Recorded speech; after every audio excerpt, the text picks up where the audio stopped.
My name is Loretta Jean Wilson. I'm 62, and for most of my life, I believed family was everything.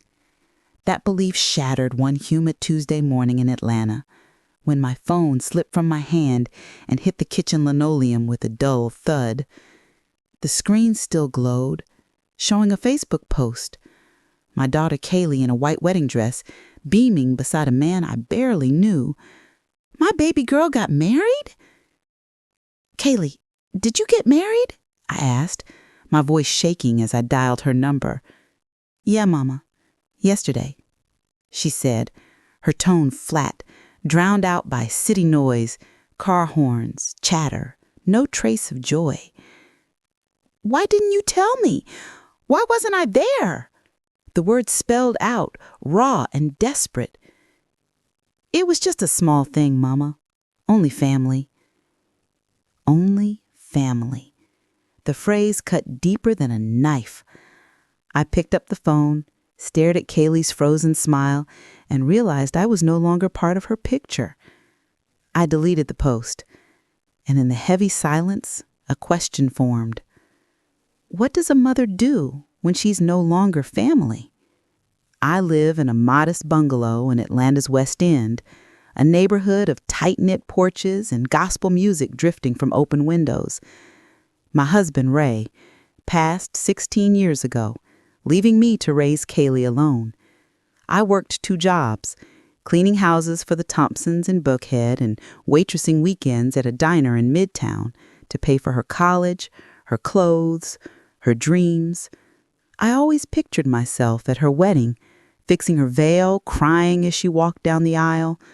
But that picture on my phone changed everything.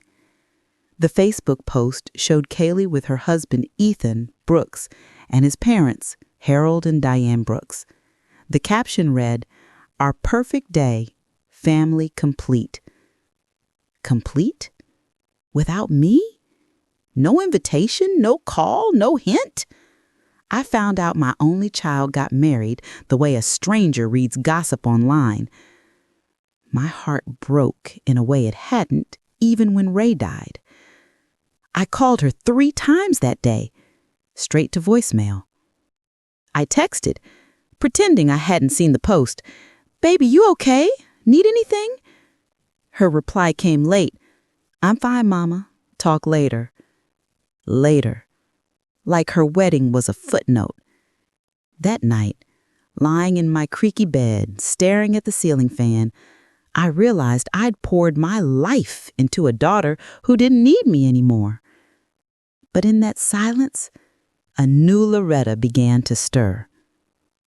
The next few days, memories hit like waves on Tybee Island. I remembered Kaylee at 6, sick with bronchitis.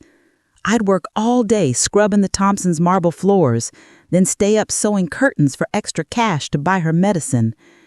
For weeks, I barely slept, rushing between work, the pharmacy, and her bedside.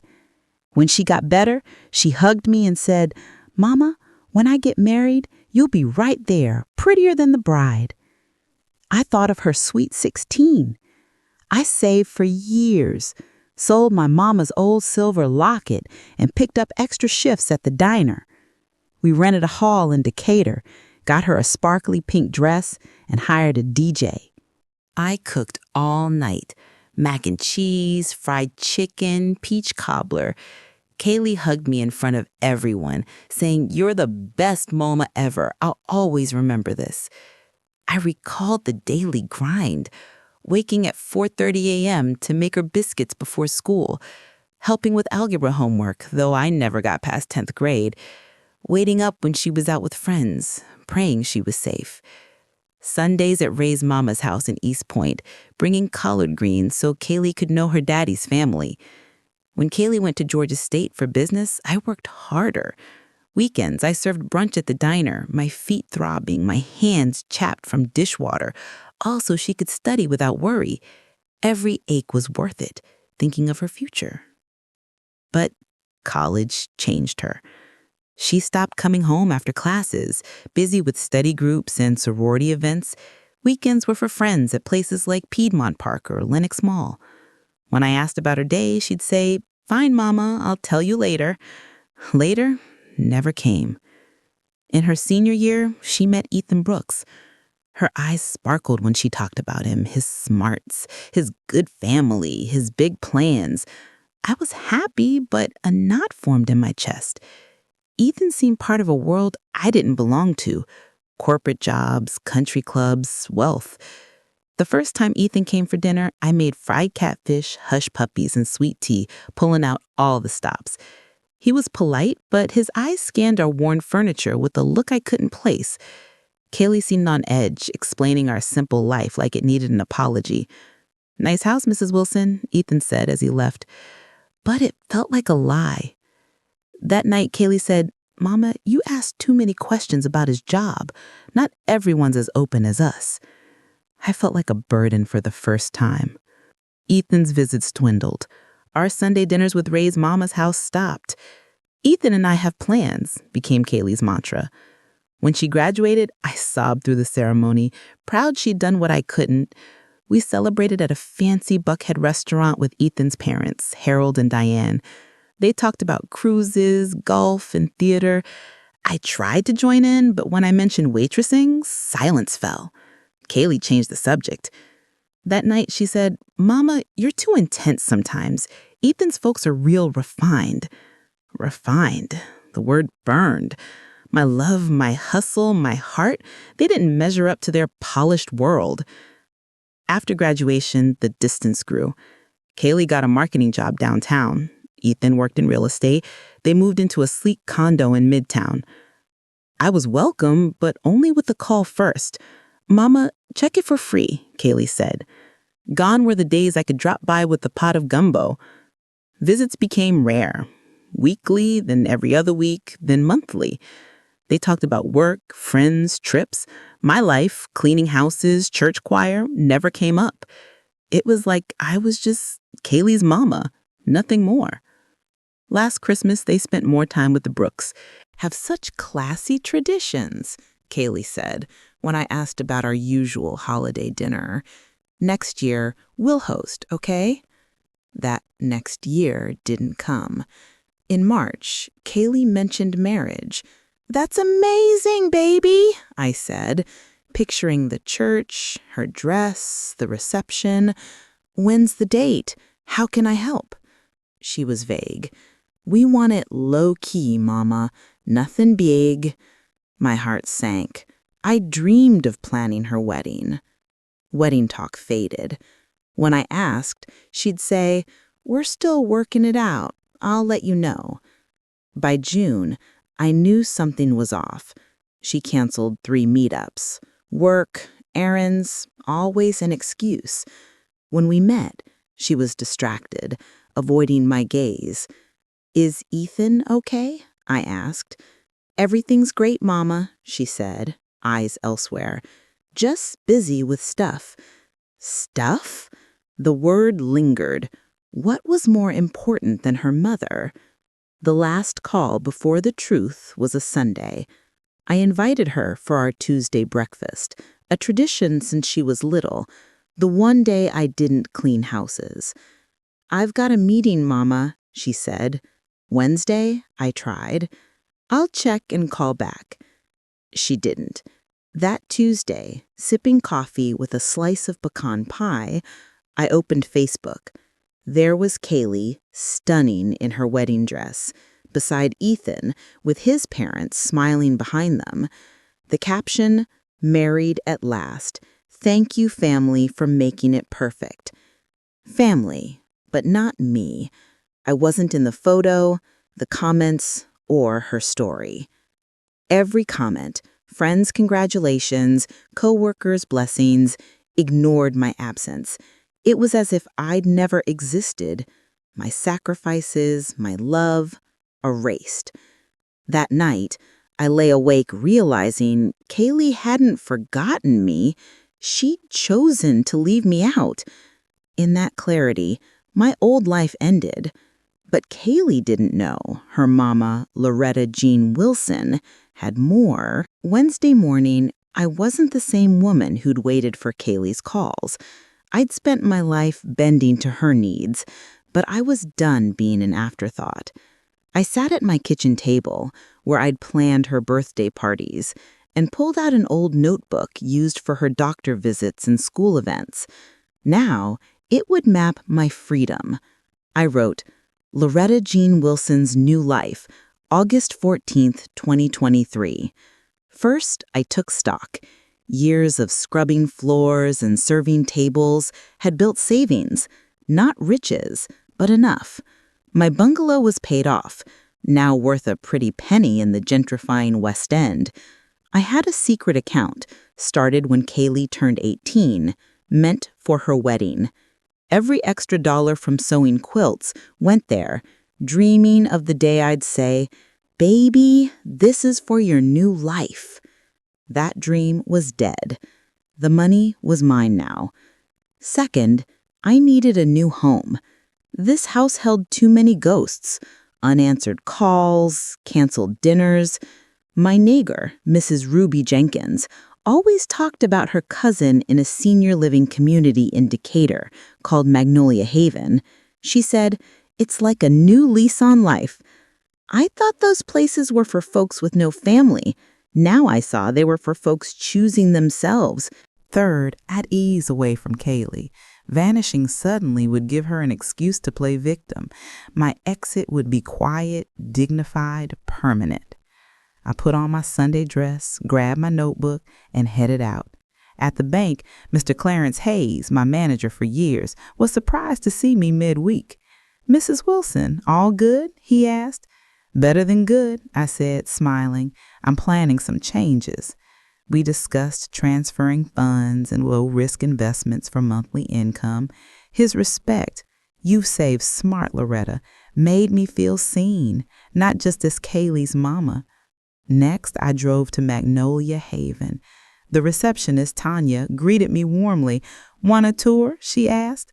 For 2 hours, she showed me the grounds, cozy apartments, a community garden, a rec room for bingo and dance nights. I fell for a 1-bedroom with a balcony overlooking dogwoods. Tanya talked about yoga, book clubs, and trips to Savannah. "Folks come here after tough times," she said. "They leave happier, more alive." More alive. When had I felt that? "I want the balcony unit," I said, my voice firm. Tanya gave me the paperwork, saying I could move in 2 weeks with the right documents. I got home feeling hope, not for Kaylee, but for me. That night, I sorted my papers, deed, bank statements, ID, ready for a life I never imagined at 62. Friday, my phone rang. Kaylee. "Mama, how you holding up?" she chirped, like nothing happened. "We're back from our honeymoon in Charleston. Ethan and I want to swing by this afternoon to tell you all about it." "Tell me about it," after cutting me out. "What time?" I asked, calm. "Around 5. We got pictures and some gifts." "Gifts, like souvenirs could fix this." "All right, I'll be here." I cleaned, made sweet tea, bought fresh cornbread, old habits. But as I scrubbed, I wondered why I was still trying for someone who didn't try for me. At 5, Kaylee and Ethan arrived. Kaylee was glowing, tanned, in a trendy sundress. Ethan's smile was polite, distant. "Mama!" Kaylee hugged me like we were pals. "Missed you. Check out my tan." I hugged her, smelling her fancy perfume, so different from the drugstore scent she used to wear. Everything about her was new. Her clothes, her laugh, her life. "Sit," I said, serving tea and cornbread. Kaylee nibbled, probably too simple for her now. "Tell me about the wedding," I said, sitting across from them. Kaylee glanced at Ethan. "It was small, Mama. Just what we wanted. At a little chapel in Vinings. Real private. Just us and Ethan's folks. Just them. And you didn't tell me because..." My voice wavered. Kaylee sighed, her old pout surfacing. "It was so quick, Mama. You know how weddings are. We didn't want a big to-do." A lie. Kaylee loved big parties. Her sweet 16, her graduation. "You planned with his parents, though?" I said. Mama, that's why we're here, to share it with you. She handed me a bag of Charleston trinkets, a palmetto magnet, pralines, a t-shirt. Last-minute buys, not apologies. Thanks, I said, each gift a sting. They talked for hours about their honeymoon, beaches, restaurants, history tours. I smiled, nodded, asked questions, but inside I was breaking. When they left, promising to catch up soon, I tucked the gifts in a drawer I'd never open. That night, I decided, if Kaylee could live without me in her big moments, I could live without her in mine. Sunday morning, I woke at dawn, made coffee, and sat at my table. It wasn't a place of waiting anymore. It was where I'd build my future. I drove to Magnolia Haven, submitted my papers, and Tanya confirmed I could move in Monday. I hired movers, keeping only essentials: clothes, photos, my mama's quilt. Kaylee's old trophies and yearbooks went to a storage unit near her condo. She could claim them or not. Kaylee called twice that week, polite but shallow, talking about her job, her decor, dinners with the Brooks. I listened, but kept my plans secret. "You okay, Mama?" she asked. "You sound off." "Just tidying up, baby," I said. "Need help?" "Nope, got it covered." Friday, Tanya called. My application was approved. That night, surrounded by boxes, I felt excitement, not loss. I was starting fresh. Saturday, Kaylee called. "Mama, Ethan and I want you for dinner tomorrow at our place." The invite I'd longed for. Too late. "Sorry, baby, I've got plans. A day trip to Stone Mountain with friends." "Friends? Who?" She sounded stunned. New folks. Maybe another time. Kaylee wasn't used to me having a life. "Okay, we'll reschedule," she said. Hanging up, I smiled. For the first time, Kaylee had to work around my schedule. Small, but seismic. Monday, I moved into Magnolia Haven. My apartment was cozy. A bedroom, kitchenette, balcony with dogwoods. I woke each morning, made coffee, and watched the sunrise, part of a community that saw me. I met Mrs. Evelyn, a 68-year-old retired nurse, Mrs. Clara, 70, a former librarian, and Mr. Leroy, a 74-year-old widower who fixed old radios. They asked about my life, not just Kaylee's mama. Wednesday, I joined the gospel choir with Evelyn. Singing Amazing Grace felt like healing. Thursday, I tried line dancing with Leroy leading. I stumbled but laughed, cheered by folks who made me feel alive. That night, Kaylee called. "Mama, where are you?" Her voice was panicked. "Your house is empty. Neighbors said you moved. What's happening?" "I'm fine, baby," I said coolly. "I moved somewhere better for me." "Better? Why didn't you tell me?" "My decision, my life." "Where are you?" "Magnolia Haven, Decatur, a community for folks my age." "A nursing home?" The term stung. "No, a place where I live free, with friends and a life." "Friends? A life?" She sounded shocked. "Yes, Kaylee, I have one now." "Did I mess up?" she asked small. "You know you did. You left me out of your wedding. I'm not mad, but I'm done waiting for your respect." Silence. "Mama, it was quick. Just Ethan's parents." "No more excuses," I said. "Choices have consequences. I'm not your priority, so you're not mine." "You don't love me anymore?" "I'll always love you, but I won't let you disrespect me. If you want me in your life, it's gotta be equal." "What's that mean?" "I don't know yet, but it's not what we had." Kaylee didn't call for days. Her silence didn't hurt. I was busy with choir, dance, trips to Helen and Savannah. My friends listened to my stories, loved my cornbread recipe, laughed at my jokes. Friday, Tanya said, "Mrs. Wilson, visitors." Kaylee and Ethan sat in the lounge, out of place. Kaylee looked nervous, Ethan uneasy. "Mama," Kaylee stood, "we wanted to check on you." "Sit," I said. "I'm good here." "It's nice," Ethan said. "Pricey, though."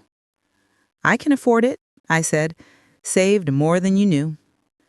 Kaylee frowned. "Mama, we don't want you wasting your money." "Wasting? I saved for you, but you don't need me now." "What's that mean?" Ethan asked, stiff. "You're grown, making choices like marriage without me.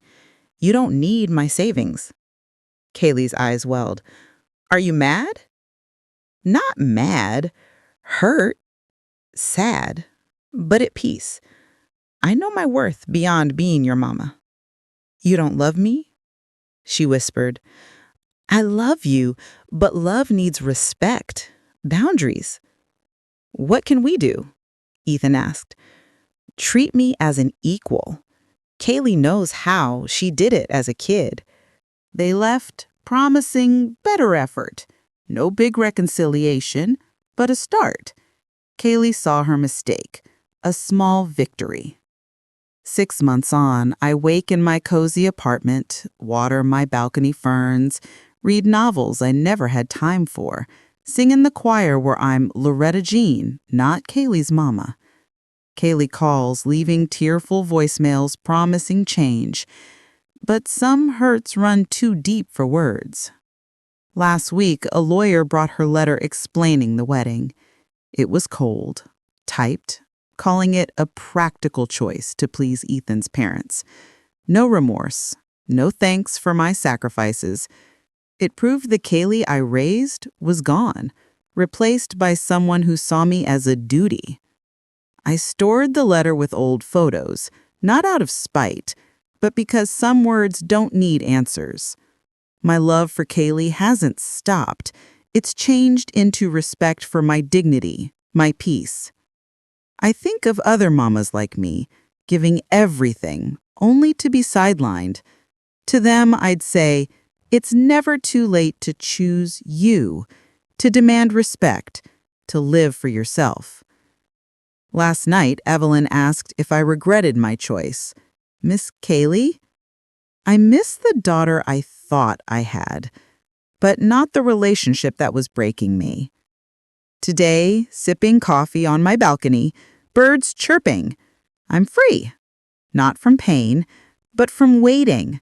My future's unknown, but it's mine. In this quiet, Loretta Jean Wilson found her voice, her strength, her peace.